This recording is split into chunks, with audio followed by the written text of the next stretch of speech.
ക്രൈസ്തവ വിശ്വാസികൾ ഇന്ന് പെസഹ ആചരിക്കുകയാണ്. യേശുക്രിസ്തുവിന്റെ അന്ത്യത്താഴത്തിന്റെ സ്മരണ പുതുക്കിയാണ് പെസഹ ആചരണം. പള്ളികളിൽ പ്രത്യേക പ്രാർത്ഥനയും വിശുദ്ധ കുർബാനയും കാൽക്കഴുകൽ ശുശ്രൂഷയും നടന്നു. കുരിശുമരണത്തിന് മുൻപ് ക്രിസ്തു തന്റെ 12 ശിഷ്യന്മാർക്കൊപ്പം അവസാന അത്താഴം പങ്കുവെക്കുകയും ശിഷ്യന്മാരുടെ പാദങ്ങൾ കഴുകിയതിന്റെയും സ്മരണയാണ് ക്രൈസ്തവ വിശ്വാസികൾക്ക് പെസഹ. ദുഃഖവെള്ളി, ഈസ്റ്റർ എന്നിങ്ങനെ വിശുദ്ധവാരത്തിലെ ഏറ്റവും പ്രധാനപ്പെട്ട പ്രാർത്ഥനാ അനുസ്മരണങ്ങളിലേക്കും ഇതോടെ വിശ്വാസികൾ കടന്നു. പള്ളികളിൽ വിശുദ്ധ കുർബാനയും കാൽകഴുകൽ ശുശ്രൂഷയും.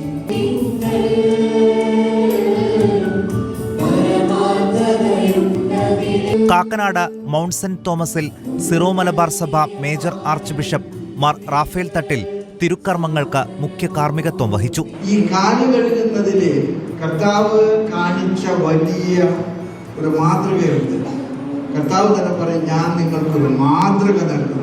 ഈ ലോകത്തിലെ ഏറ്റവും വലിയ മാതൃക വിനീതരായിട്ട് ജീവിക്കുന്നതാണ്, വിനയത്തോടെ ജീവിക്കുന്നതാണ്.